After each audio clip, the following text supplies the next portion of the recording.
What are you looking for? You know, to anyone here who's played Pokemon, which is surely everyone on the planet, when you are wandering through, say, Pokémon Mansion or any cave and you run into a wild Pokemon, and you escape, and you then run into a wild Pokemon that's the same species, like the 2 Vulpixes I just ran into in a row, do you suspect that it is perhaps the same Vulpix who is stalking you? Because I've often wondered if that's the case. Then again, I'm very paranoid. So paranoid. Why am I going downstairs past Jamie? You're a noob. And you really need to swallow your pride and start reading some internet guides, because you cannot do this. You just cannot do this. Brr. Yeah. God. I should stop drinking decaf coffee. It clearly destroys me. That's a Grimer. We've seen many of those already. And that, dear people, is a coughing that I immediately run away from because I've seen tons of coughings. Surely I already own a coughing. They are a very common sight. I have been inundated with coughings. Team Rocket has all the coughings. There are coughings everywhere. Surely I own one? No. This is, in fact, as I'm confirming here, the very first time I've seen a wild coughing. And in fact, this is the only place they can be found, and there is only a 5% chance for them to show up, and in my hubris, I blew it. No biggie, of course. I will just wait until I find another coughing. I will never give up, never surrender. I am determined to catch all the Pokemon I can within Pokemon Blue. I want to catch every possible Pokemon, you know, without trading, without any of those other advantages. I'm not going to get the other starters, I'm not going to get the other evolutions, I shan't be getting Omanyte or Omastar, I shan't be getting the red exclusives. What else will I not be getting? All kinds of wonderful things, but yes. Despite that, I want to fill my Pokédex as much as I can, with the exception of Mew, who technically can be gotten, of course, but only with a glitch. Well, yeah, a glitch. It's only with a glitch, and of course I want to stay away from that shit because I have missing no nightmares. Still, to this very day. Mew himself, pretty interesting story, by the way. I don't know if you know this. By the way, I'm finally sort of figuring out where to go, which is good. I'm in a new place I've never been before. That's fantastic. But anyway, Mew genuinely was... You can't see, but I'm leaning forward dramatically. But he genuinely was a secret. For when the good people at Game Freak were designing Pokémon Red and Green, the Japanese versions that are so horrible, you cannot even imagine. But they were designing those and they discovered that they had space upon their cartridge for one more Pokémon. And so they decided to insert within the bowels of the game cartridge a cute little pink kitten-like thing with a tadpole sperm tail, and they called it Mew. And so secret was this Pokemon that even Nintendo was not aware of Mew. Upon the game's release, and upon discovering that Mew did in fact exist within the game's core, rumours sprung across the very early days of the internet, back in the time when computers were made of wood and the screen was nothing but black and green, and forums were like little pieces of scrap paper that took 50 minutes to load every page, you know, super hardcore, amazing 90s internet. Rumours were abound of the many different ways you can catch Mew. And all of them were presumed false until 2003, long before this game had faded from relevance. Long after this game had faded from relevance. Mew was found to live on Nugget Bridge through a crazy series of events, but that wasn't even the most popular rumour, of course. The most popular rumour was that Mew hid beneath the truck that one can see near the St. Anne. in a truck that serves no other purpose. That was, of course, just rumours. It was lies, it was false. But anyway, Mew was found to be surprisingly good at stirring up excitement and buzz for the Pokemon game. The sheer fact that Mew existed really seemed to do a lot to bring Pokemon into popularity. You know, word of mouth would spread. They'd be all, "Come on, guys! Gotta buy this game, because there's a Pokemon in it that you can't get, but it's in there somewhere," which strikes me as being a really weird pitch, but people just ate that shit up. I don't know if Mew was ever sort of released as like an event Pokemon. There was no Wi-Fi back in those days, but I think, you know, you could go to like a shop or like a game shop when there was some event going on, and you'd get like a super special code that something. I don't know. There were ways to distribute event Pokemon back in the day, but I don't really know them because I didn't go to such things as a child because I wasn't cool enough and I didn't know they existed. But anyway,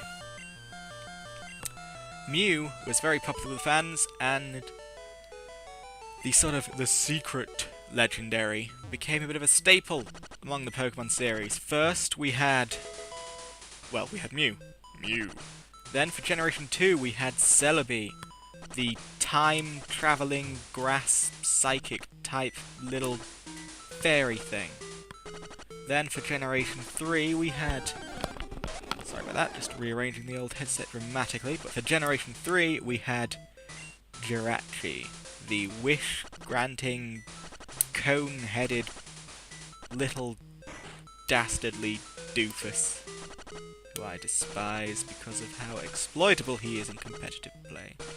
And then for Generation 4, I'm not really sure, because Generation 4 was just inundated with cutesy legendaries, and I think, in fact, the one that counts as the secret legendary was non-cutesy. I think Arceus is the one who counts for Generation 4, the crazy horse god of all Pokemon. He's a big muscular steed with a wheel on his back.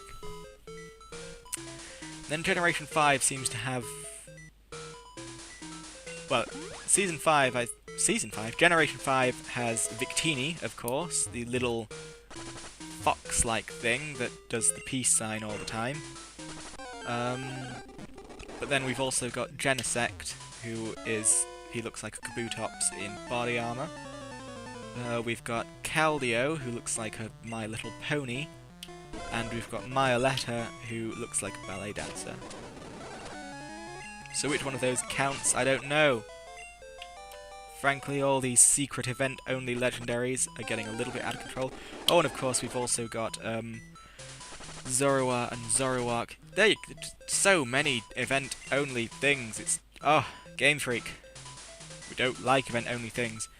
Event-only things are the reason why people like me have been pushed to purchasing an action replay. I just tapped my action replay against the mic to sort of show that it exists. But yes, actually I didn't buy this action replay. My fiancé got it for me a year or two ago. Though let me tell you, I was considering getting an action replay. Actually, I don't know if she got it and I paid her, if it was a present from her. I can't remember. But she did the actual physical buying of it at any rate. But anyway, I was considering getting an action replay during the times of Pokemon Platinum and Soul Silver. But just the very act of considering getting an action replay caused me to have Missing No nightmares for a week. Missing No will forever be in my mind. Anyway, as far as the mansion goes, I'm getting close to finding the key, which is all well and good. All well and good indeed. All well and good. So the key... What am I doing? Alright.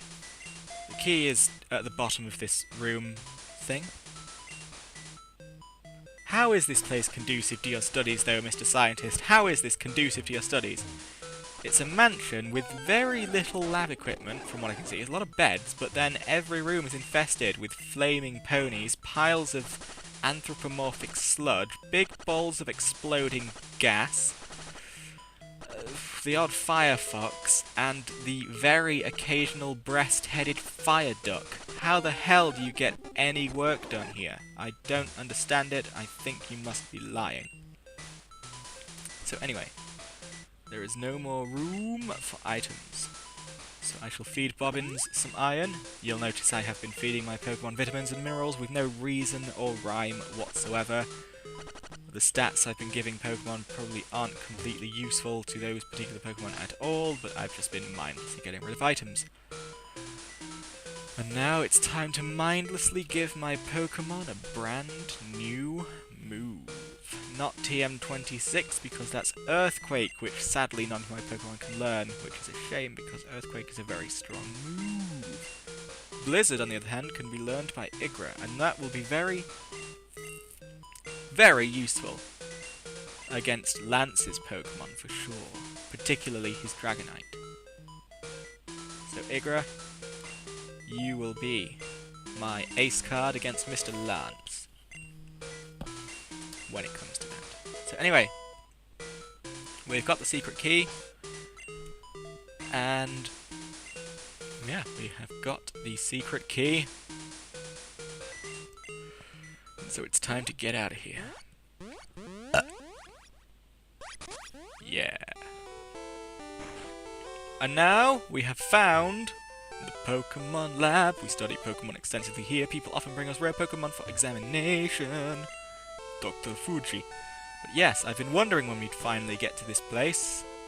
Now I can finally offload my Old Amber and my Dome Fossil to get two brand new Pokemon, Kabuto and Aerodactyl. And that is possibly the only Tangler available in this game. I don't know. But if that turns out to be the case, then someone remind me to go capture another Venonat, because I'm going to need another Venonat. Eevee can evolve into one of 3 kinds of Pokemon. One of 7 kinds, actually, sir. I made a cool TM. It can cause all kinds of fun. Now, that's clearly Metronome, based on the description, but I'm going to check anyway. I've never liked the move Metronome, though. It looked so damn overpowered in the anime with Misty's Togepi. But I think we can unanimously collaborate among ourselves that whenever we, the dear gamers, try to use Metronome, we either use a move that's completely useless, or we self-destruct and die. That's all that Metronome ever does. So, I'm going to give him my Dome Fossil, and after I defeat Blaine, the gym leader, after I do that, that is when I'll go pick it up. Yes. Good. Anyway, I think what's about to happen is I'm about to be a monumental idiot and carry on exploring the Pokémon Mansion, because getting that key, for some reason my brain didn't make the connection that with the key I can now unlock the gym's locked door. For some reason I was thinking that Blaine himself is in this mansion somewhere and I have to find him. So I'm going along looking for Blaine, fruitlessly of course, because I've already done everything I need to in this mansion. So I'm going to cut out all this 10-20 minutes of waffle and just show you me catching the last few Pokemon that are to be found in here, because I do eventually catch everything that could be found in here. So, thank you for watching this, and I will see you in just a second. Okay, we're back, and I'm just derping along as I have been doing for about 10 minutes, but oh my gosh, what is this? A wheezing?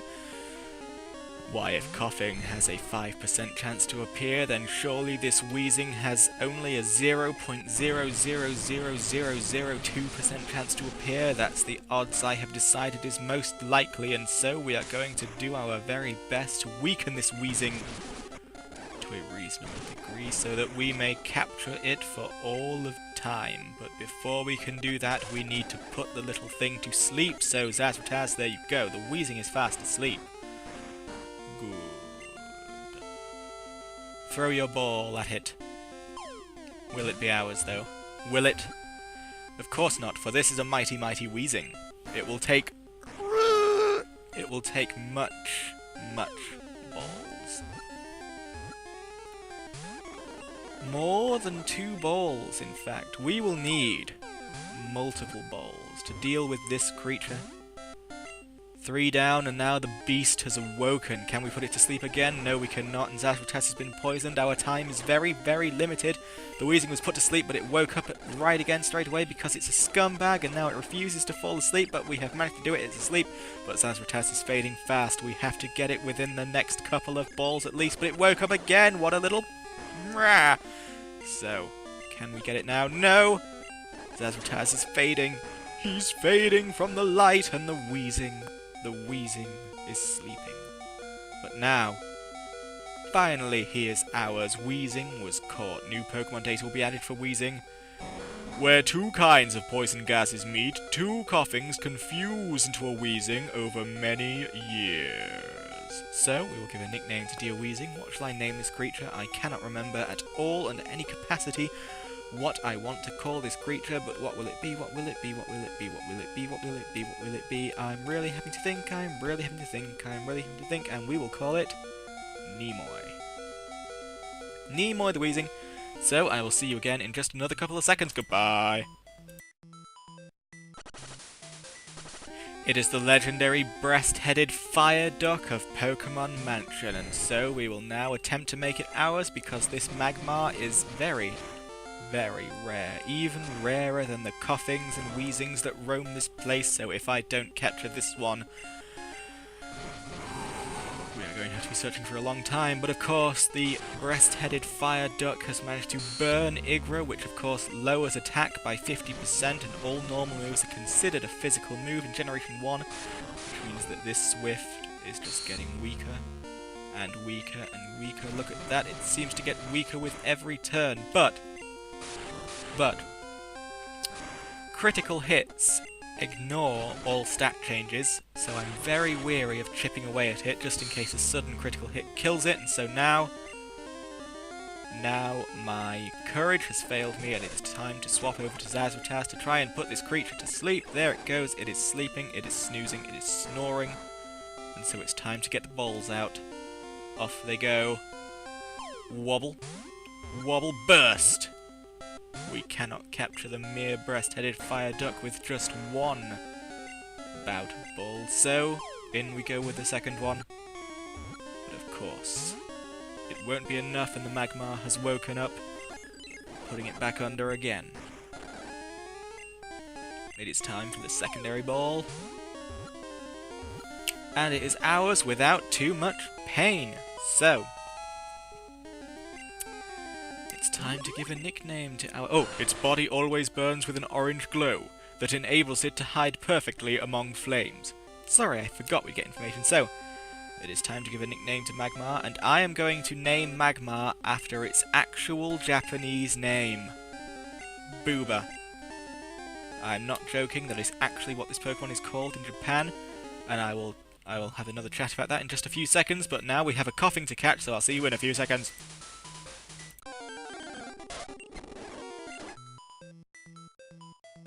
Okay, so as we capture this coughing, I'll briefly bring up a point that was brought up just a few seconds ago, namely that some Japanese Pokemon have really weird and terrible names. Especially the Generation 1 Pokemon. When we think of Japanese Pokemon names, we think of cool names like Mijumaru for Oshawott, or Reshiram, Zekrom, and Kyurem, those cool Japanese-sounding words, but in Generation 1 particularly, sometimes they just weren't that impressive. For instance, Pidgeotto was called Pigeon. Articuno was called Freezer, Zapdos was called Thunder, and Moltres, I believe, was called Burner, or something like that, or Flamer, or just something pretty terrible. And, yeah, that was pretty much a staple for Generation 1, and even through Generation 5, these weird names haven't quite been weeded out yet. For instance, Mandibuzz, the all-female vulture Pokemon, is in Japan known as Volgina. That's all that needs to be said about that. So, new Pokédex data will be added for coughing. Coughing, poison gas. Because it stores several kinds of toxic gases in its body, it is prone to exploding without warning. And so, this will be the final catch of the day. I shall name him Ronald, and I shall say goodbye to you fine people now. I will see you next episode for Blaine's Gym. Oh yes, it will be marvellous. It will be utterly marvellous. See you later.